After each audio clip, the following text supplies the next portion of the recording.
Hello, and you're listening to So You Want to Start a Business podcast, and I am your host, Ingrid Thompson. And today we have another amazing businesswoman on the show. Julia de Albay Pusey runs Myrtle and Maud. And you are going to love, I reckon you are going to love every single minute of this conversation with Julia, no matter what business you are in. Hello, and thanks for being here, for spending your precious time with me and my guests.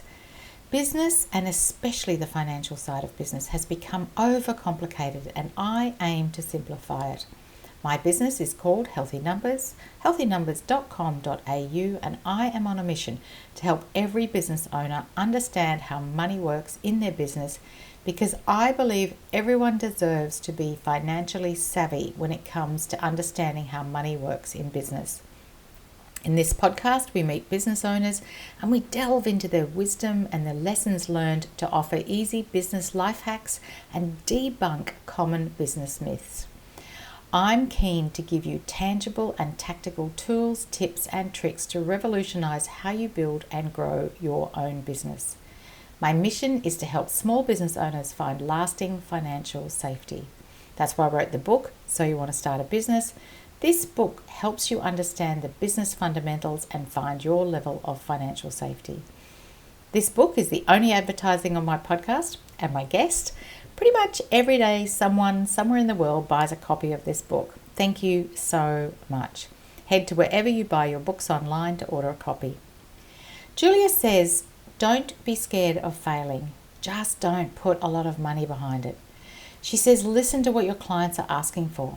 Hers is a terrific example of this. She started a business that she wanted to start, and then when the consumer is asking for something different, that's what she went with. And she says you have to learn to adapt to what the market wants. Let's listen now to Julia, how she built this Myrtle and Maud business. Hello, and here we are today with Julia de Albay Pusey. Good morning, good afternoon. Hello, Julia. Hello, you all right? Yeah, we practiced that a couple of times before we got started, didn't we? Okay, so Julia, tell us, where in the world are you? So I'm based in Leeds in the UK, which is in Yorkshire. So that's probably a lot of people know Yorkshire. Yeah, and if you take London, if we go, where do we go from London to get to? We go northeast, so it's probably about 2.5 hour train ride from London, so about 4 hours drive. There we go. So we don't often have people from the UK on our show. We have a mixture of people, and it's just delightful to have you here. So let's start. What business are you in? How do you describe your business? So I have an e-commerce business, and we specialise in pregnancy wellbeing products.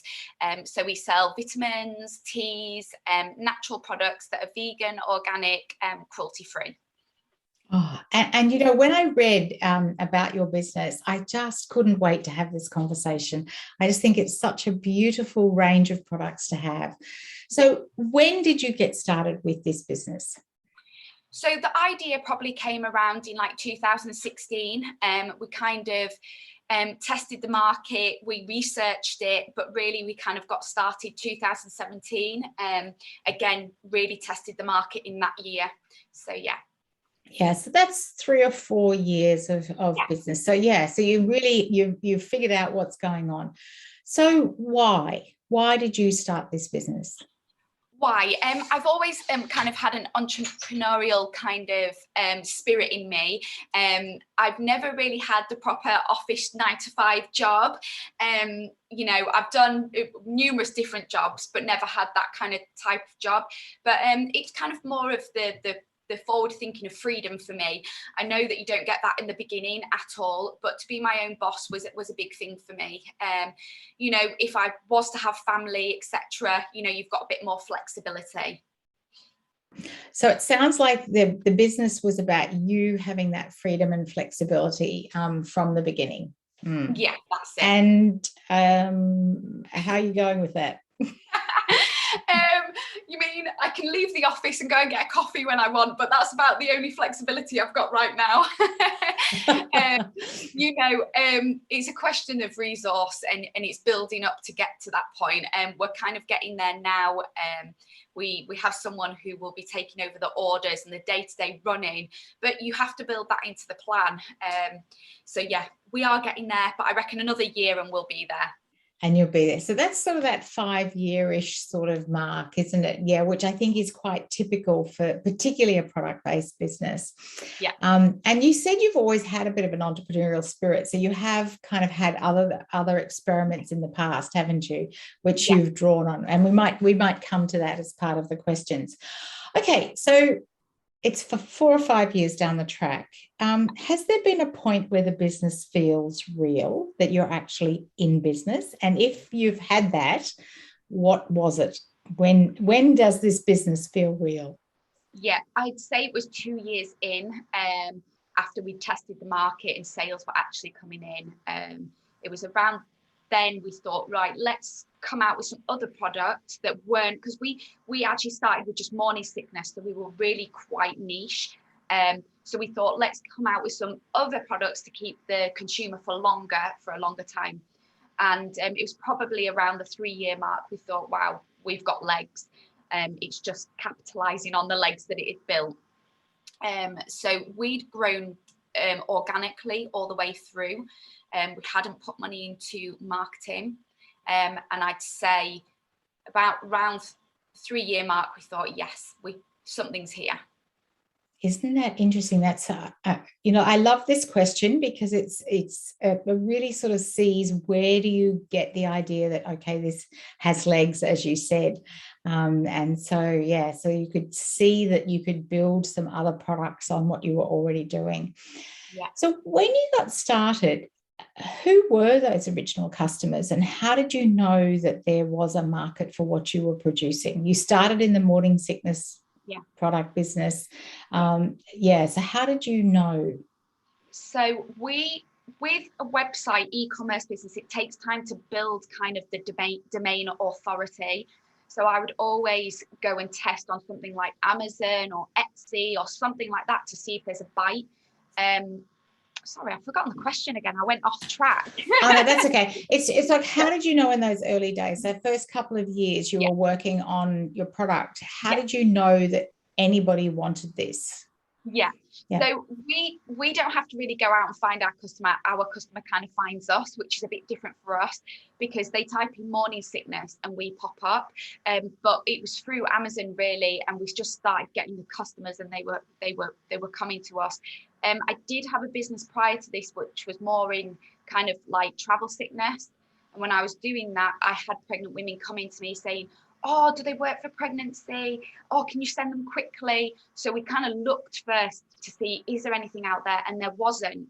So we found that niche that, well, there's something here, let's try it. So that's really how we knew that there was customer base there, but it wasn't being tapped into.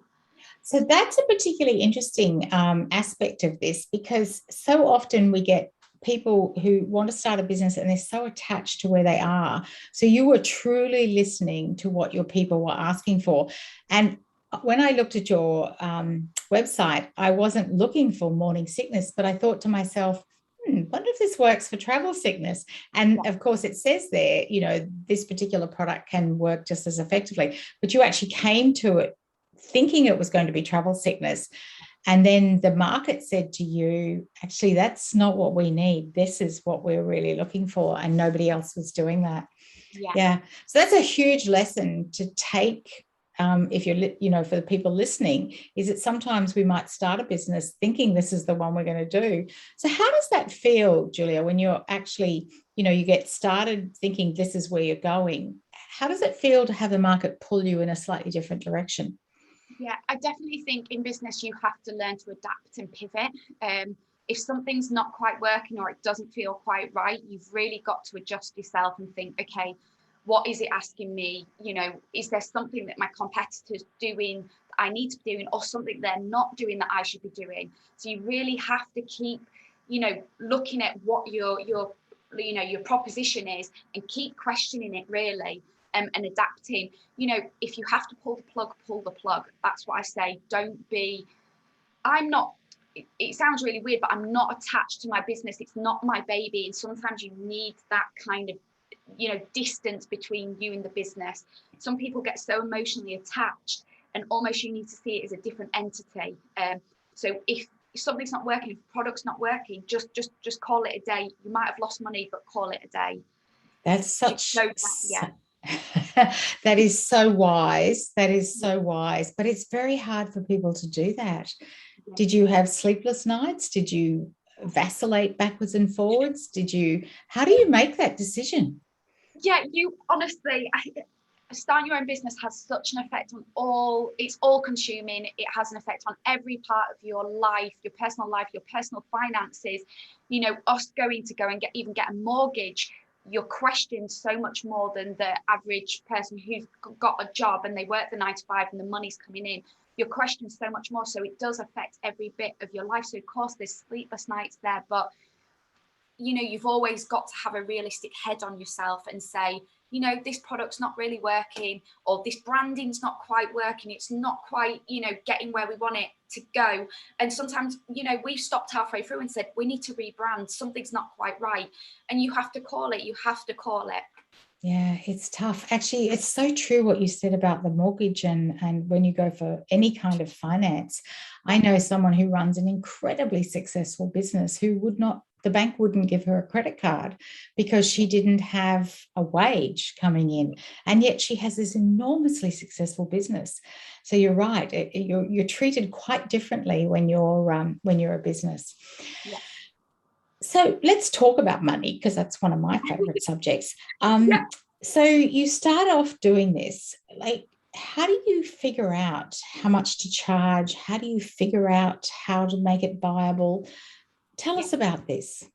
So we always look at the competitors and we see if there's a good margin.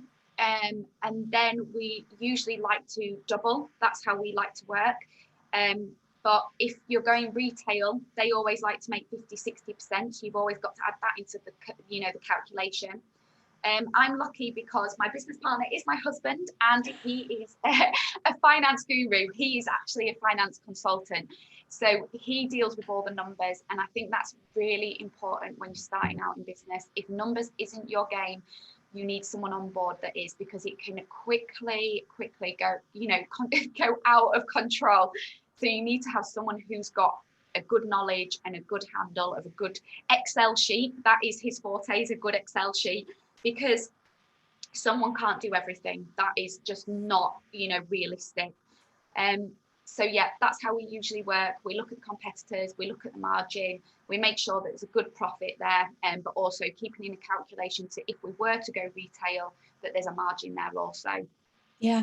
So could you explain this strange word margin? Because there's markup and there's margin and there's, I don't know, multiple terms, isn't there? Yeah. Could you explain what you mean when you say margin? Yeah. So we say take all the costs, and then basically, the profit that's there, you need to make sure that's a good amount. So that is different for different industries. We like to double it, so that's for us. But I know it's very different in clothing. That's a totally different. They like to mark up 300% when it's going into shops.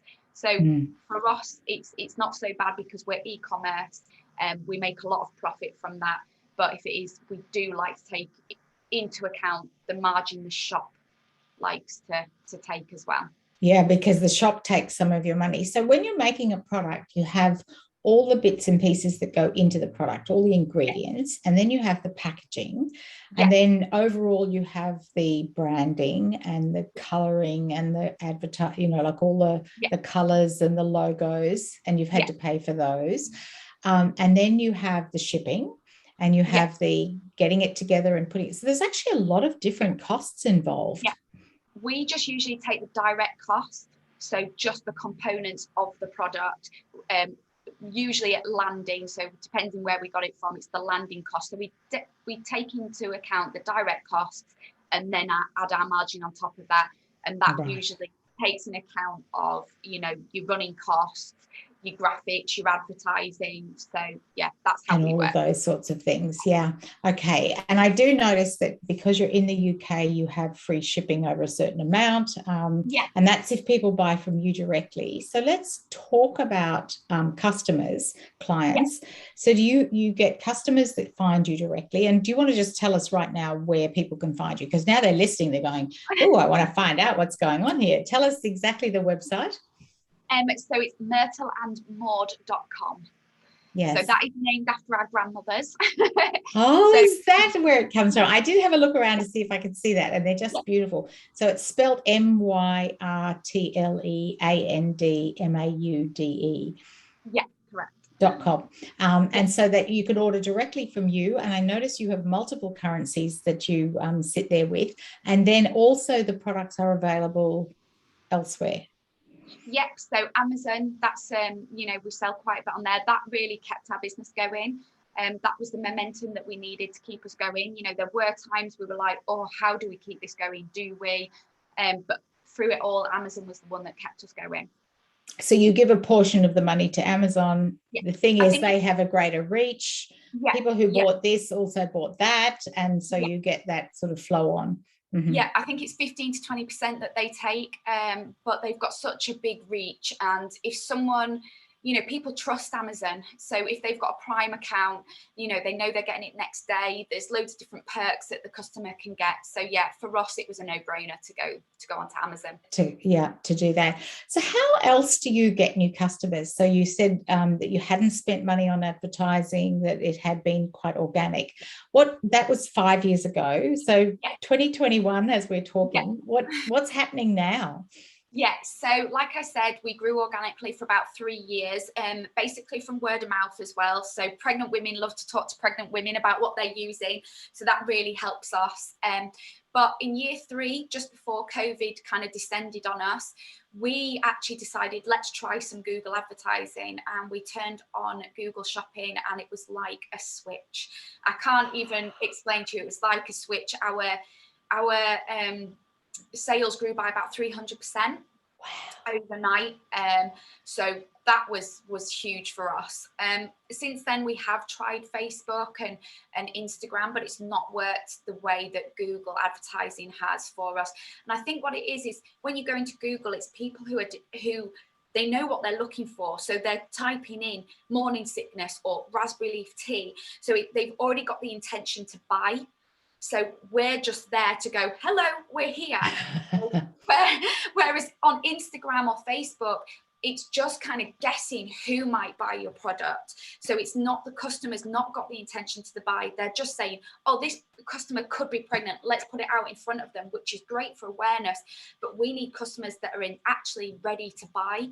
So 2021, we turned that switch on. Actually, I think it was 2022. 2020. What are we in? I don't now, because COVID, you don't even know what year we're in. So 2020, we turned the switch, and it was just amazing for the business. And that's one thing we wish we'd done earlier. I think is test, Google Shopping, Google advertising, a bit of social, and the thing is, you can't do everything. And we had to get someone specialized in it. So we took a digital advertising agency on, and it was quite a big chunk of, budget to put out there. But we thought, if we don't try it now, when are we ever going to try it? You can't be, an expert in everything. So that's when we decided, you know what, we need to get someone in here and see how it works. And it was just amazing for us. Oh, congratulations. I'm goose pimples just seriously listening to you. That is so wonderful. And I love the way you describe that, because, there's that theory that says that 3% of your ideal market are actually ready to buy. And I love how you distinguish between the people who are actually on Google typing in what they want versus people who are in Facebook and Instagram just looking around. And, it's such a really terrific example of that 3% of your ideal market who are saying, okay, I need something right now. I feel like rubbish. I need to fix this morning sickness. Let me type in, because that's when you go, I've got this problem. Let me go. You don't go to Facebook and say, I'm feeling. Yeah. You go to Google. You do Yeah. indeed. And then your rationalization for Amazon and the fact that they take a percentage, it just makes total sense, doesn't it? As you said, no brainer. Yeah. Thank you so much for explaining that. So you've kind of answered some of these a little bit, but let's have a look at this idea of if you could have done things differently. So you would have switched Google Shopping on earlier, like you would have done that. You can't, but is there anything else you would have done completely differently? Yeah, completely. It's a different one. It's a catch-22 because when you're starting out, we didn't have a massive budget to start That's out. right. So it depends, where you're starting out from. If someone's got 100 grand burning in their pocket, they've probably got a bit more than what we did starting out. But I would definitely say I wouldn't start another business without a marketing budget. Okay. I just wouldn't. We're very lucky because we're in a very niche product. There's not many people in our industry. But if you're going for, say, a product that's already quite flooded, you will need that marketing budget. That's one thing I'd say starting out for sure, marketing budget. Also, don't buy too much stock. Test the market. There's nothing worse than being left with loads of stock, and it's disheartening. You lose morale. So don't go and buy too much stock. Oh, I love that. So can I just, a technical question about the money, and I know that your husband is actually the finance guru, but when you talk about the percentage that Amazon takes, do you class that as a marketing budget? Do you call that part of you? Yeah, definitely. Yeah, I think, don't quote me on this, but I think Matty, my husband, works it into the costs. I think that's how it works for us. Yeah, because I think, when we do these things in a business, whatever it is that it takes to get the product out there, all of that is marketing. And there's this huge, big umbrella of these are the costs of marketing the product. It's great. And I love what you said about don't buy too much stock.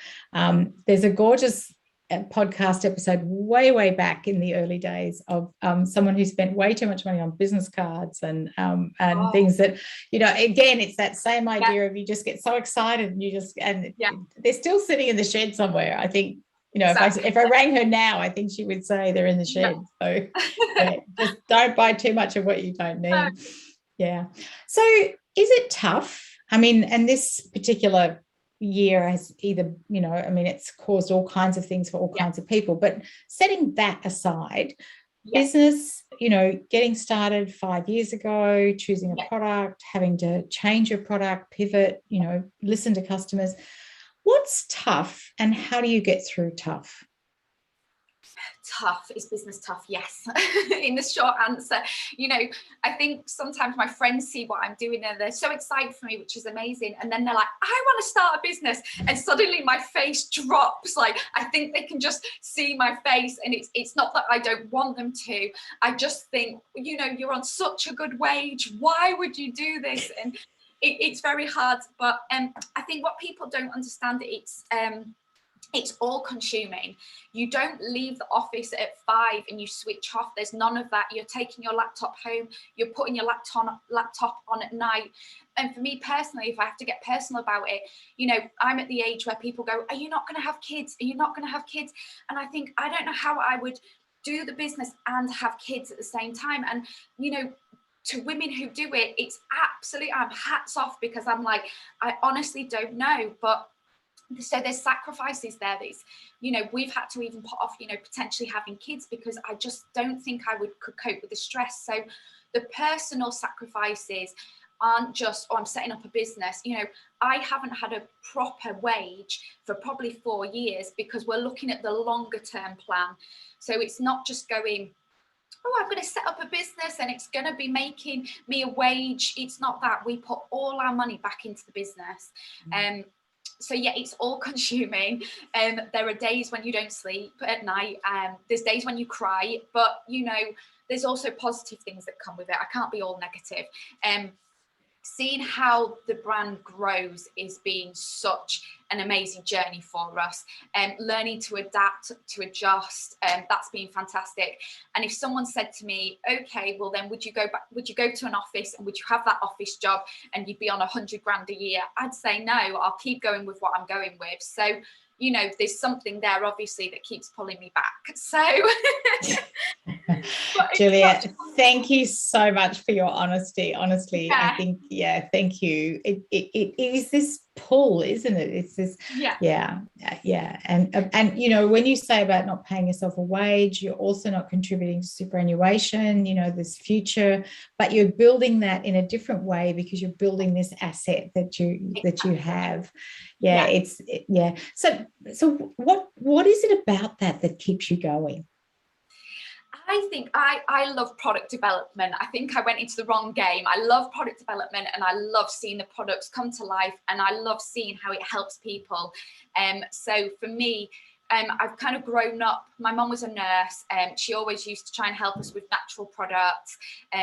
We basically were kind of hippies. We were hipsters, but before it was cool. So we had an allotment and everything. So I love seeing how I can help people with natural products. So I do the basic research, and then I kind of collaborate with a herbalist, and she's the one who makes it come to life.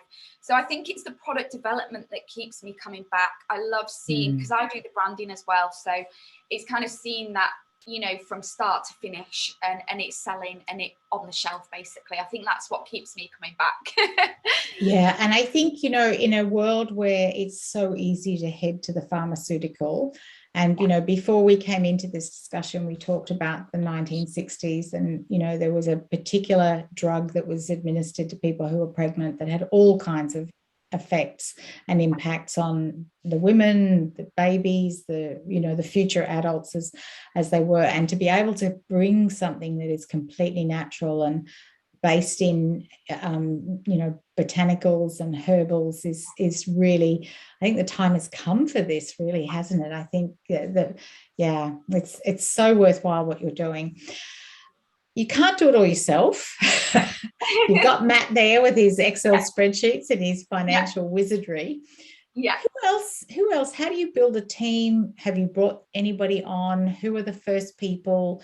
What do you need them to do? Why them? Talk us to a little bit about who else. Yeah. So we use freelancers or agencies, and I know there's a big discussion about this, whether you should take someone on in-house or use people externally. It is a massive debate. Now, for us, we didn't want to take anyone onto the payroll and have that commitment, because it's such a scary thought, hiring people and them not quite working and then going, oh, we have to let them go. So we've always outsourced. So we started off actually with an SEO consultant, because we wanted longevity with the business. It wasn't straight away, we want Google advertising. We wanted more of a longevity presence digitally. So we started off with an SEO consultant. Then we started with 3 years later digital advertising, but we've tended to use people along the way in different areas where we need them. We know where our weaknesses are, and that's what you need to know in business, and where to kind of take someone on. And even then, sometimes you take someone on to do something you think that they can do, and you actually end up doing it better. So it is sometimes a bit frustrating, but we knew that we didn't know the digital world. That is our fall down. So that's where we like to hire. Absolutely. And what about production and, putting and distribution? Is that something you started out doing yourself, or have you always had someone else doing that? So like I said, we always test the market. So if we've got a new product, we will do it in-house as much as we can. So we have this is my office, but in the back we have a production room. Obviously the listeners won't be able to see where I'm pointing. So we actually started out making the tea bags, individually sealing each tea bag, which if I think about it now, I think, oh my goodness, how did I ever do that? But you need to start out doing everything yourself, so you know the process, and also keep the cost down, because when you're buying at the start, you're probably buying such small quantities. So that's when the cost will be the most. So from there, you can get the margin right down. Yeah. So we knew that there was a good margin when we were starting small, but when we were going to production, using manufacturers and everything, the margin would come down. So now we have our tea made at a factory. We, what else? Logistically, we still send all our orders from here. So we do that Fabulous. ourselves, and we've just taken someone on who does that kind of 3 times a week. But we don't want to go boom and everything kind of implode. So we try and do things gradually. So we've taken on Mattie's sister, who's taken on the logistics. We're keeping it in the family. So it works for her because she's got children as well. So it works around her. And so she started off 3 days a week, and she'll come in now 5 days a week when the kids are at school. So the business is growing with us. So that's how we take it to work. Yeah, fantastic. It's such a good story. It's such a great example of that. Have you had coaches or mentors, or do you and Matt sort of work together, or what role has that sort of role played in your business?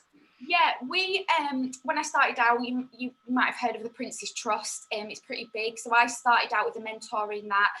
I'll be honest, mentors have never really worked for me, and I think that's because I've never found the right mentor. I like to talk to someone who's been there, done it, tried it, even if they've failed.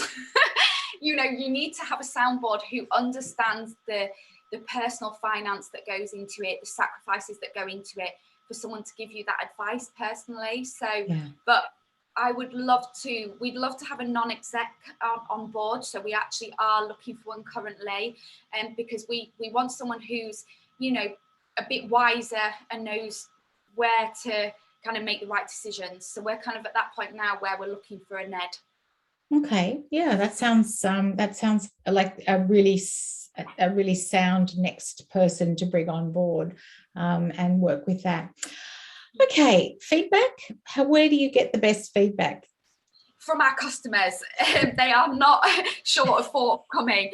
I think pregnancy especially is such a sensitive market. We've got to be so careful that they're basically our soundboard. We've got great reviews on Amazon, and that's how we get our feedback. We listen to them, we change our product to suit them better. That's how we work and always have done. So, yeah. It's just amazing, isn't it? Customers and clients are definitely the best place to get feedback from. Just as a complete aside, I was listening to something this morning, and it was indicating that everybody thought that the pandemic was going to create a baby boom, but in fact, birth rates in the UK, the US, definitely here in Australia, are falling. Do you use this sort of research as part of your product development, as part of your strategic, like looking at your growth over the next 3 to 5 years? Yeah, funnily enough, you say that. We were talking to a big large retailer recently, who obviously do a lot of research, and they said the sex explosion hasn't happened yet, which I found so funny. So basically, like with the post-war, the baby boom came after the war. So the thinking is that these things come after a pandemic or after a war, after something major, the baby boom arrives. So we haven't been affected at all. Our sales have grown, but I think that's because more people were at home and they were online more, so they could find us more easily. But yes, we're preparing ourselves for this baby boom. Fingers crossed. Indeed. I think when you're in it, people aren't doing that, are they? They're sort of, anyway. Okay, so you've already sort of answered this question. So as we bring this to a close, when someone says to you, I want to start a business, your face falls, and then you say you're not going to swap places with them. But what would you leave our listeners with in relation to, because everybody, and honestly, Julia, I believe everybody has a quiet voice inside them saying, I'd love to start a business. Yeah. And everyone, and not everyone does it. But what would you leave us with? So I wrote some notes down on this one because I thought it was so important. When we started out, if I'd known the journey that it would have taken, I think I would have definitely thought twice about starting. I actually don't think I knew what I was getting myself into. I've had a couple of failed businesses in the past, which I think is imperative to have. So I've got the experience of how it feels. And don't be scared of failing. Just don't put a lot of money behind the failing. Always commit the amount of money that you'd be prepared to lose. So, for instance, I started a little swimwear business on the side, which I don't know why I thought would be a good idea. And I thought, I'm prepared to lose £6,000. I'm prepared to lose £6,000. And halfway through, I thought, how am I doing this on top of Myrtle and Maud? I thought, this is absolutely crazy. And I had to stop, know when to pull the plug. That's one. So I've wrote a few things down here, and I've said, test the market on a small budget. Do not buy lots of stock. Always be prepared to refine over time. So you can't go to the market with a perfect product. So you should have seen what our first product looked like. It was embarrassing, but just test the market on the cheapest option, see if there's a bite. Try and get low hanging fruit coming in. That will keep momentum going for your business for sure. Don't listen to everyone and take their advice. Sometimes it can take you down a rabbit hole that you didn't expect, and you think, why did I do that? So don't be scared of saying, no, that's not for me. So listen to the inner voice, and be realistic. I think that's a huge thing. I mean, it's taken us 4.5 years to get the business to where it is now. We're only just turning profit. So all our money goes back into the business. So be prepared for the sacrifices that you make starting the business. I could go on and on. Let me find one more good one. Don't take criticism personally. That's a huge one. Don't, everyone, it's so hard because it's your business, but you've got to take it constructively. So that's a big one. We did a big pitch the other day, and someone who works for two big corporations that we kind of sit alongside, he said, I think your Instagram looks too Instagrammy. He said, I think you need to make it more sciencey. And on reflection, I took a step back and I thought, gosh, that's a bit cheeky. And then I actually thought, no, he's got a valid point. Don't take it personally. I think that's a big thing to take home. So yeah, I could go on and on, but I'll stop there. Thank you. And if everybody just go back the last 3 minutes, just listen to all that again. It's so every single one of those is a beautiful summary of, I think, what the last 160 episodes have really been about. Julia, I think you've, and I'm just going to thank you for putting together notes and being ready for the questions, because, it really shows when somebody's prepared for the interview, for our conversation. I just, I can truly feel, I have been working with businesses for a long time, and I truly believe that the energy, the commitment that you have, this is going to be an enormously successful business, for all the reasons you've just said, that you are taking your own advice as you're going down this road. And and it's a beautiful product. It's a beautiful suite of products for anybody that needs them, for anybody who doesn't need them but might just want a cup of that tea. It sounds so nice. Some of the products, can people who aren't pregnant use them? Is it going to do them any harm? No, they can, of course. It's all natural. So, all different herbs, help different symptoms, but we're actually starting to expand into other products now. So we're going into PMS tea. So we're doing that now. We're going into menopause tea. We're also doing more kind of postpartum. So we actually are expanding, and the idea behind the business is to expand into general wellbeing. It was just, this was the niche we started with. Absolutely. It makes so much sense. And is your mum still helping you with things? Is she still... No, we've got past that point. But yeah, getting the family in at the beginning, they'd help us, put the boxes together, everything. But after a time, it becomes a bit of a hindrance because you chat too much with your family. So, it's about, getting on with the job now. Yeah, and you have to be the business, and they have to be the people that are contracted to do the work. Whereas families say, actually, no, I want to stop for a cup of tea now, and I'm going to. Honestly, Julia, all the very best to you, and I am really going to be interested to watch the progress over the next few years. This truly does feel like an enormously successful potential business. It already is, and I can just see where this potential is. And I get the sense you feel that, don't you?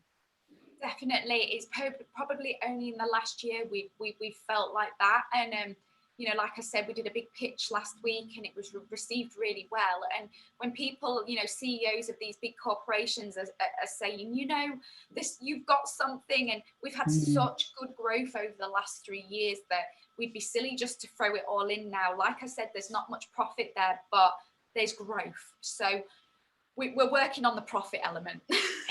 You are. Is selling it to another business? I didn't ask you about the exit strategy. Is that, like, where do you see that sitting in all of this? Yeah, I think for now, the idea is to partner with someone who's done this 10 times over and they can take the business to the next level. So they're going to really turbo boost it. I think that's where we are right now in the 2-year mark. It's like, I know we're going to have to give a share away of the company. However, we know you've got to know your limits as well. And I think it's important to us to get someone who's done this so many times and they know where to place the money and where to place the budget. So for us, that's the next stage. Wonderful. Yeah. Thank you so much, Julia. This has been fantastic. Thank you. Thank you. Take care. And absolutely, Julia, you take care as well. As I know you're taking good care of your customers and their families through your beautiful products. Such a wonderful business and such a smart businesswoman. There is so much in this conversation with Julia, and you can feel that this is a business that we want to watch. We want to watch how this business grows over the next few years. And as she says, they're looking for a non-executive director, NOD, to help with all the things that they don't yet know how to do. Starting a business takes so much and it affects so much of your life, as she says. I love the way she says it's not my baby, it's a different entity. And I think it's so easy for women to get caught up in that this business is my baby. If numbers are not your game, get someone on board who is good with numbers. You can't do everything, get help where you need it. She explains margin and how it's different between the different industries. And she talks about chatting too much with the family, and the time comes when you have to employ people to do the roles. She's got more products coming on the market. There is just so much in this conversation. What is your standout? What are you taking away from this conversation? You know, when we pursue business and entrepreneurship based on core values and deepest integrity, and at the same time build a financially successful business, we live richer, fuller lives. As always, I ask, what action are you inspired to take today? Till the next time, thanks for listening.